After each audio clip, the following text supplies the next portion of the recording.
أعوذ بالله من الشيطان الرجيم. بسم الله الرحمن الرحيم. Assalamu alaikum wa rahmatullahi wa barakatuh, and welcome to Brief Conversations produced by Baitul Aman Masjid, Baitul Aman Mosque and Cultural Center. Before we get started, as always, it's good to give a few disclaimers out of the way, so there's no legal ramifications. The views expressed by myself, as well as the speaker, are not necessarily the views representative of Baitul Aman Masjid and Cultural Center. In short, if you have an issue, there's a Sheikh, you can email him, write to him, and have a go at him. Only if I've said it, but if you said it, then Absolutely. it's your view. My name is Shanurmir, and today we have with us Mawlana Adduha, an alim raised locally in Tower Hamlets, but inshallah known nationally, internationally. He has been doing a lot of work in this field, mashallah, for the last several years. If my online research in Google is correct, and you can sort of correct me on the spot, you are a Hafid al-Quran, alhamdulillah. You graduated from Darul Ulooms both in the UK as well as in Bangladesh. Dewsbury in Nottingham in the UK, and Jamia Madinatul Uloom in Sylhet. Yeah.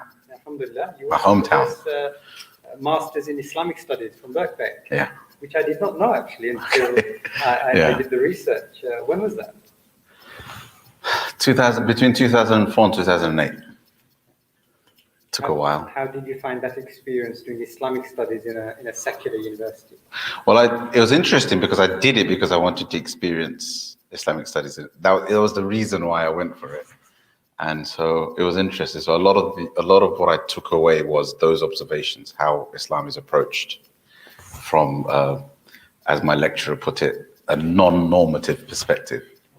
And of course, you are one of the key founders of Ebrahim Community College, which is very well known in Tehran. Alhamdulillah, and it's been doing a lot of good work within our community, providing educational services for literally the whole spectrum, the whole family. Yeah, pretty much, from all ages. Yeah, literally from birth until, inshallah, until death do us part.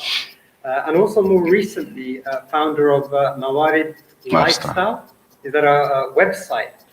Yeah, it's like an online Islamic lifestyle platform. So I left EC to do this, and the focus here is more to kind of come out of the ivory tower and bring things down more to the basic kind of day-to-day Islamic lifestyle issues, and the platform is supposed to facilitate that.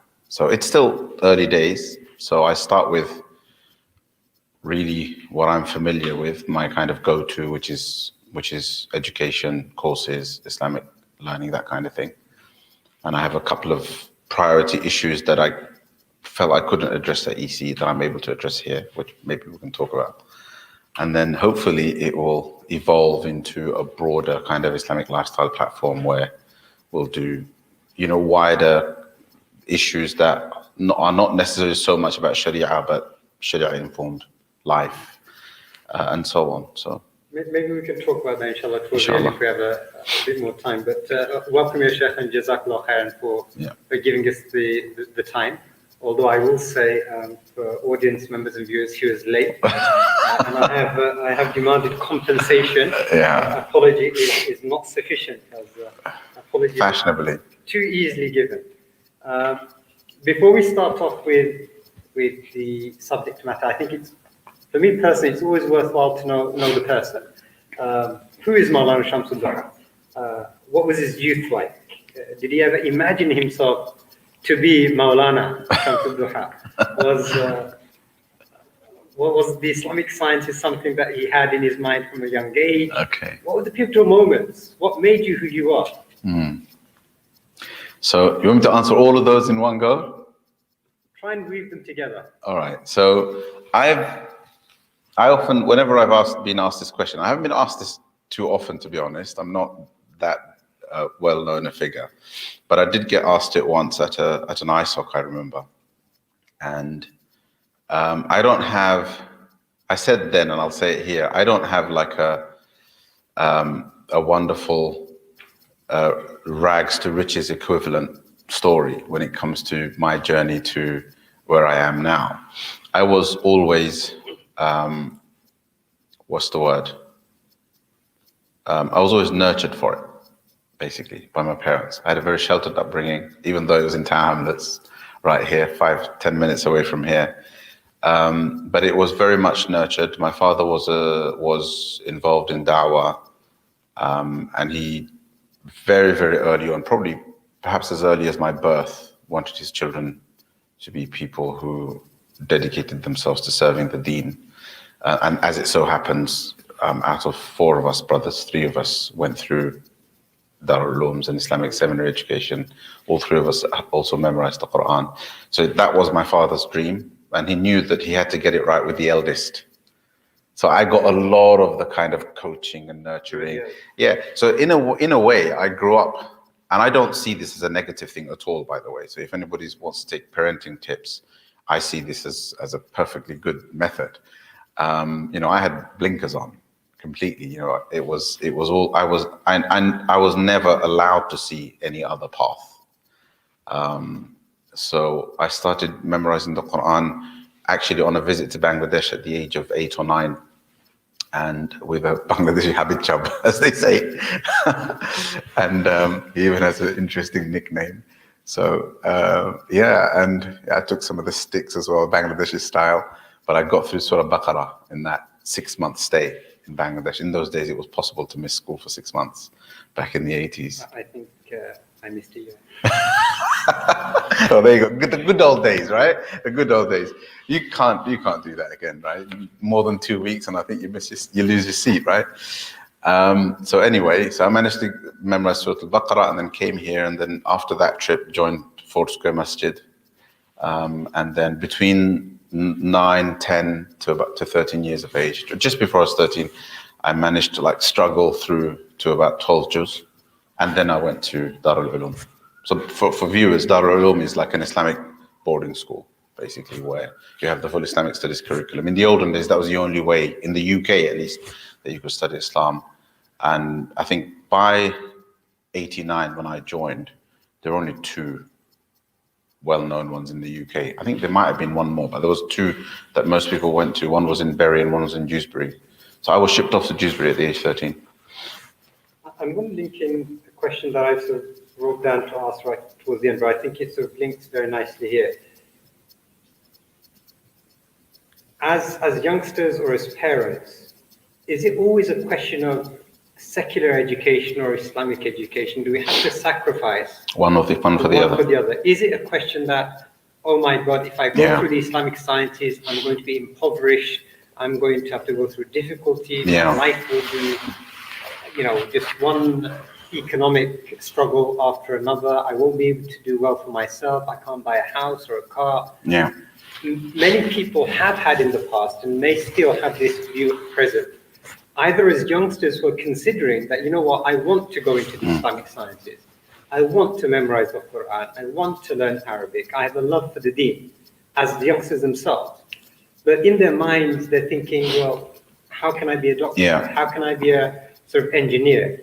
And likewise, this view, this understanding, I'm not saying whether it's correct or incorrect, maybe in the mind of parents as well, saying, if I put my kids down the Islamic route to become a Maulana, to become a Hafiz, they have to leave the country, they have to go abroad, then they come back, their level of literacy isn't there, they're behind with the GCSEs. And I've seen, personally myself, friends who have either followed that route with their own children, then had to come back to the UK, and then realize that their kids are 3, 4, 5 years behind in terms of their academic studies. Or they themselves have come back and they found that they can't get a job. But alhamdulillah, they've had other ways of gaining their income. But is it a question of this or that? Can we, living in the UK now, many of us 3rd, 4th generation sort of youngsters, do we have to sacrifice one for the other? Or is it an unreal dream to expect both? So that's a much more loaded question than it sounds, actually. So just to touch on what I mean by that, for my father, this is a spiritual question. If you ask this question to my father, this would be a completely spiritual question. This would not be a material question, a question of means at all. So, and therefore, as part of my nurture wasn't about that's my dream for you. That wasn't all he did. My father was quite well, Islamically, quite, in his own way, quite literate. And I would say spiritually very literate. His practice was very sound. He was a consistent person of nighttime worship and so on, still is. And so his messaging was really kind of on point. So from his point of view, he didn't care. My father had no dunyawi aspirations for me, nor any dunyawi aspirations for himself through me. To this day, that's the case. He expects nothing from a worldly perspective from his children, particularly if they follow those aspirations, the ones that he had set for them. So for my father, the question of how is he going to make a livelihood isn't a question. It's a non-entity for him, because as far as he's concerned, that's written. That's literally how he lived his life. That's how he expects me to live his life. To my father's eyes, I'm already more dunyadar. I'm already too dunyadar, even though I do what I do. To my father's eyes, so most of my teachers have passed away. A lot of my teachers who I was very close to were quite elderly, and they passed away. So my father is kind of, he's my father. So, but he kind of plays that murshid role quite a lot, and he tends to pull me up on certain issues. And one of the things he always pulls me up and reminds me about is like money. Are you clear about your objectives? Are you making sure that when people pay you for services and things like that, that your intention isn't the payment and your intention is the service? Like to this day, I'm well into my 40s. Right? I don't want to give up my age. Well into my 40s. Like I'm proper old. It doesn't seem. Everybody says you look younger after I tell them my age, right? But he still has that conversation with me. So for my father, no, he wouldn't have thought about that at all. Wallahi, this is no exaggeration. I'm probably underselling it, right? I now have a 17-year-old. My eldest is 17, and I haven't sent him to boarding school for all sorts of reasons, not to be discussed here. But I want him to follow this path. And the only difference between my father and me is that I want my son to choose it, because I chanced upon, obviously, I shouldn't use that word, but it was the tawfiq of Allah subhanahu wa ta'ala that I got quite inspired by what I was doing in Darul Uloom, and therefore I really got into it. But I have to say that's quite rare, right? And I don't want to put my son in that situation where for him it's, meaning he hasn't been put in a position where he's more likely to be inspired by memorizing the Quran and studying Islam and so on. He doesn't see it as a burden. So I thought maybe it's best if he chooses it.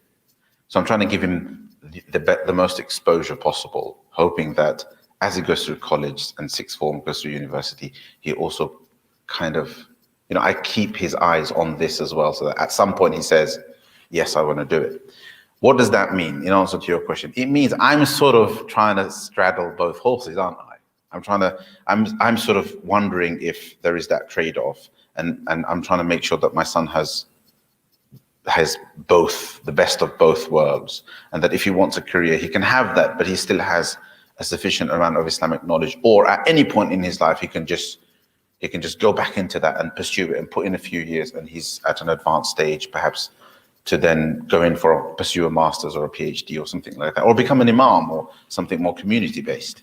So I'm doing that. My father didn't. I don't think from a provision point of view, it's no longer a choice. I think it is realistically, regardless of your worldview. So my father's issue was a question of worldview. His worldview is dunya isn't important. Allah will provide.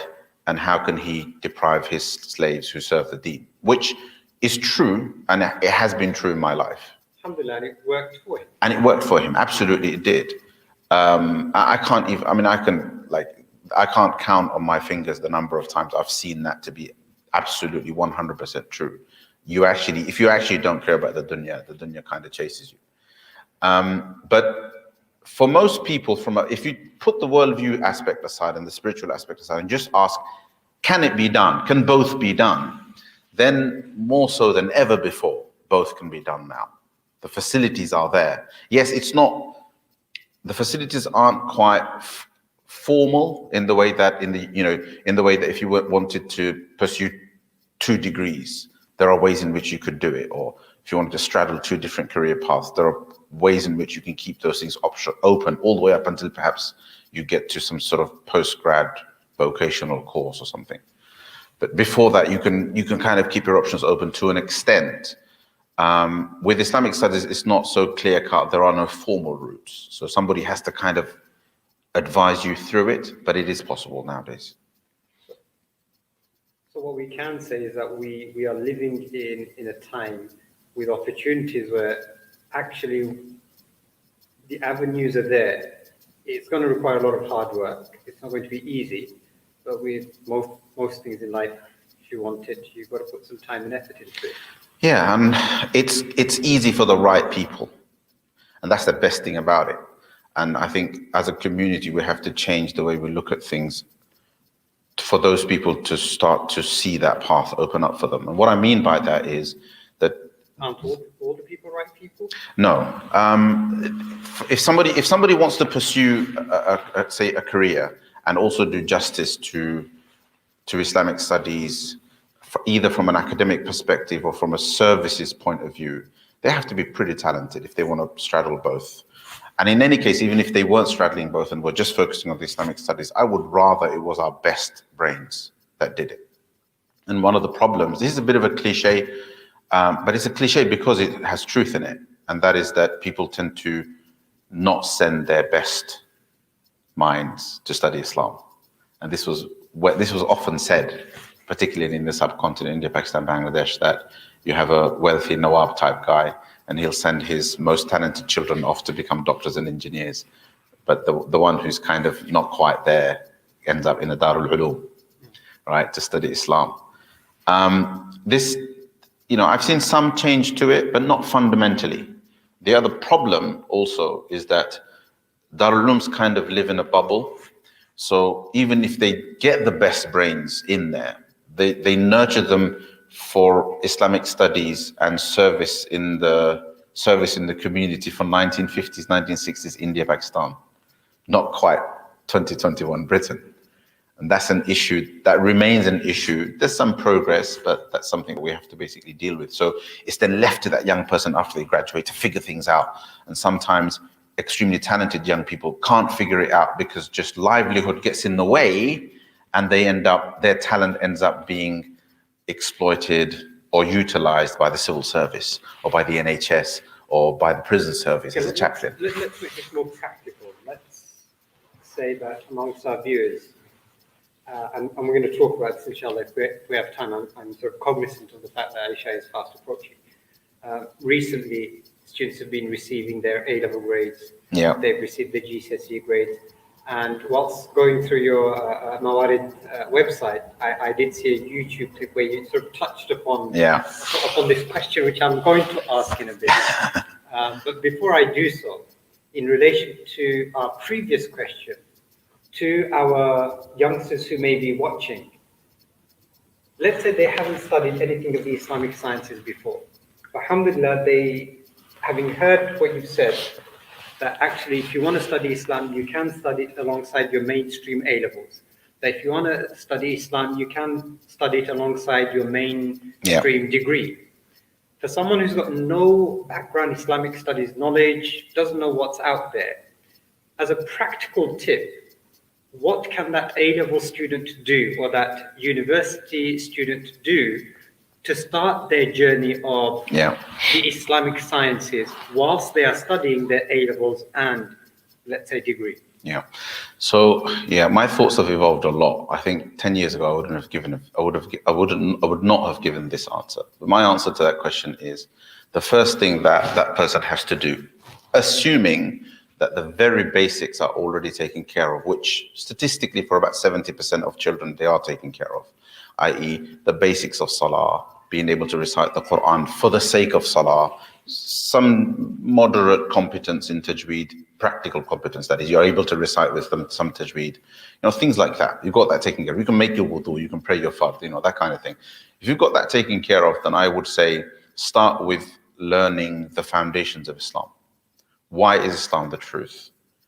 And why do we believe Islam to be true? Why do we believe in Muhammad sallallahu alaihi wasallam? Who was he? Who was that man? what I would call the absolute foundational proofs of Islam. This is basically why I left my role at Ebrahim College to do, because I realized we're not doing this. Even our seminaries are not doing it. Our masajid aren't doing it. Our maktabs aren't doing it. And yet, society is blasting messages. And when I say society, I mean wider Western society is blasting messages at our children that are challenging their understanding of our foundational proofs.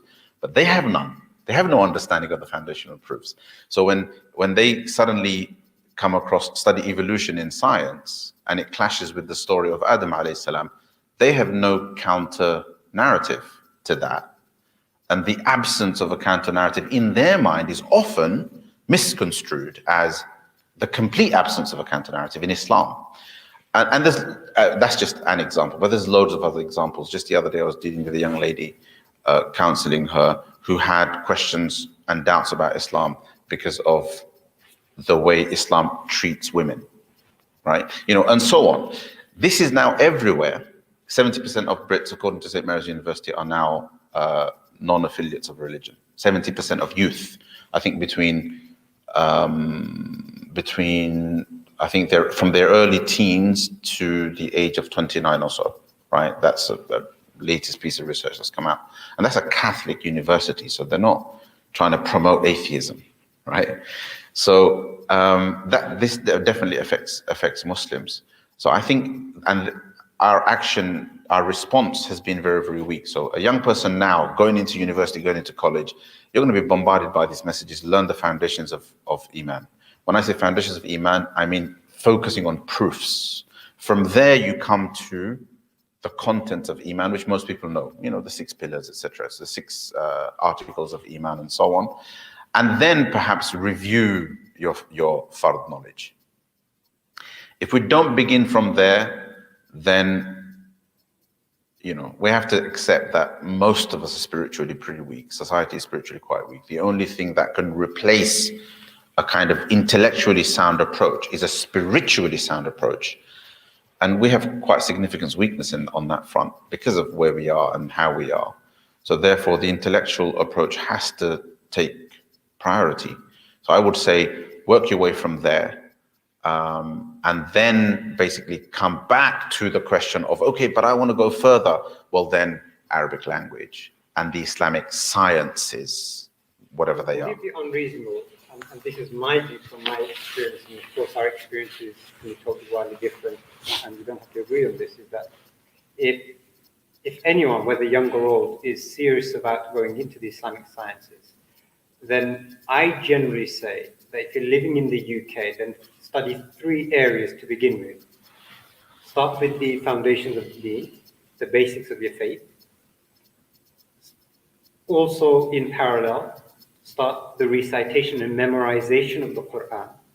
And in parallel, start learning the Arabic language. Yeah. That if you can have those 3 elements, at least to a basic level, then if you wish to pursue things later on, it makes that pursuit that much more easier. Yeah.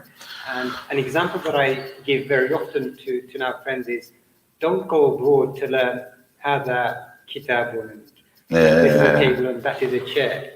Do that here, so when you do spend that valuable time abroad or in the madrasa or attending a course, you can go for the higher end course. Yeah, that last bit, I 100% agree with you. That's exactly what I say.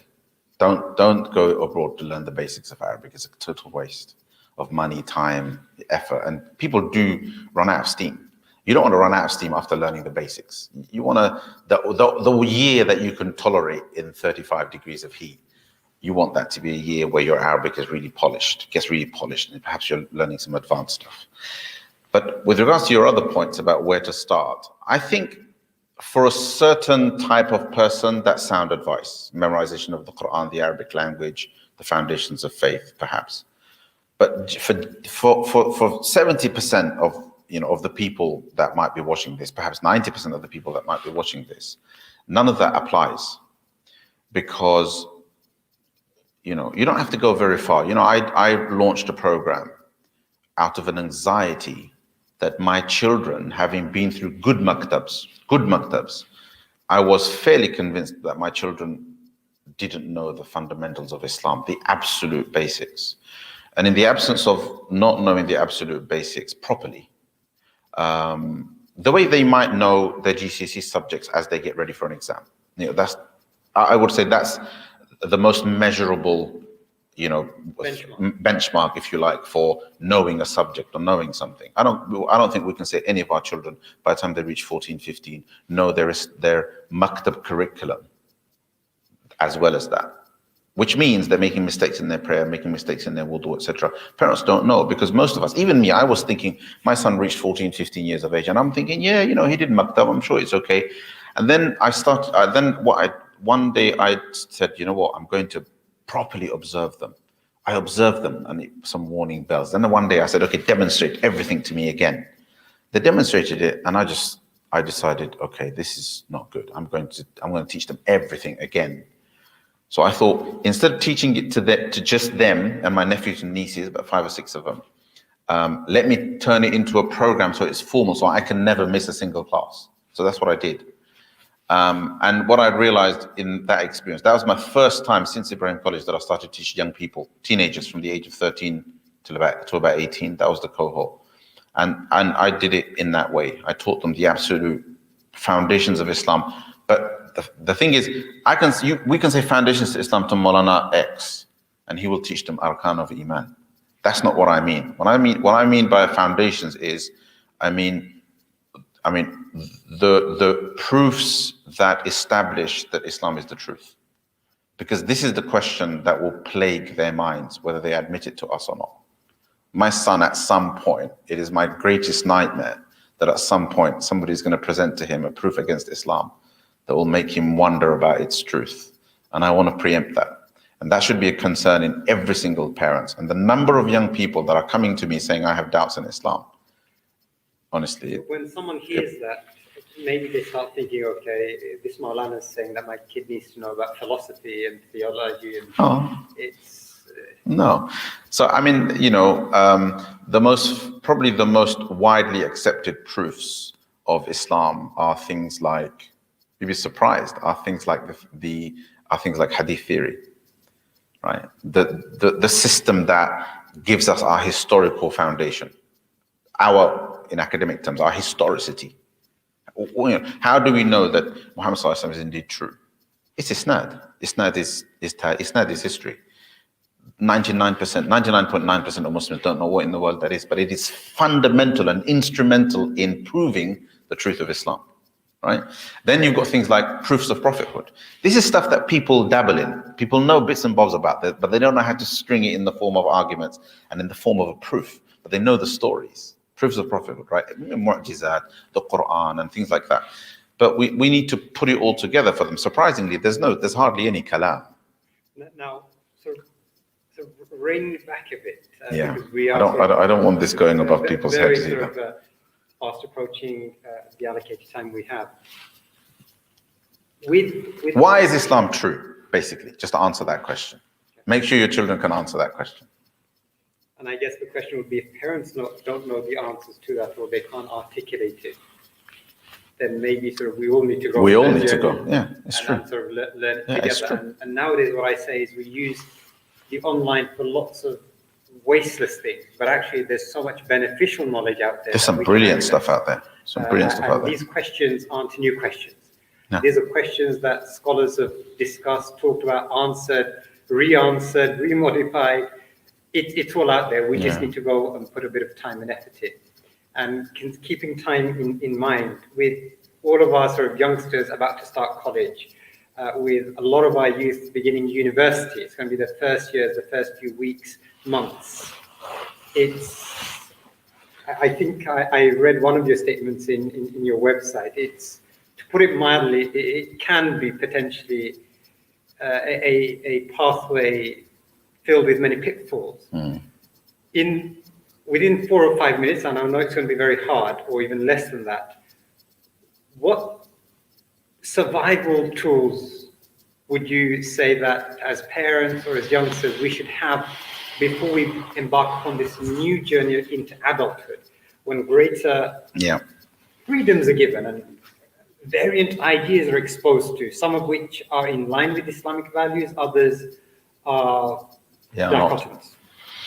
Yeah, so this is a major issue, and it's difficult to do. I just released a video mentioning 4 or 5 things about this, about preparing young people for university.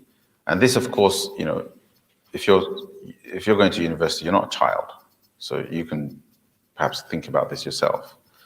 So firstly, we have to acknowledge that a lot of the dangers that are posed to their iman, and that's the most important one, are dangers for which they are naturally quite receptive, because they have been conditioned to be receptive to those ideas since primary school, because they've pretty much been nurtured for university their whole life. But they've also been nurtured for the foundational ideas that shapes higher education in this country. I hope that makes sense, right? So that means actually they're already very, very receptive to those ideas.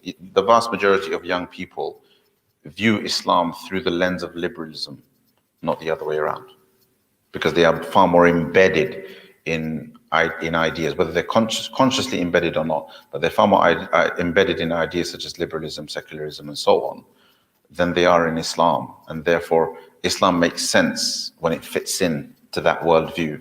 And very few people are an exception to this. You have to be really strongly Islamically molded to be the other way around. I can already see sort of Musallis beginning to come, so I'm going to suggest just give us 3 practical tips that either make sure, okay, so if you're a parent, try to make sure that your child immediately gets in contact with the Islamic society and gets involved, not goes to Jumu'ah. A lot of parents will be, Jumu'ah namaz for you. No, actually get involved with the Islamic society, right? Because that'll give them good company. The second thing is try to make sure that contact with Islam remains formally. So as they go through university, some sort of part-time Islamic studies or even mentorship with a scholar or something like that they maintain. And third, always have good conversations with them about what they're doing in their social life. Are 3 that come to my mind straight away.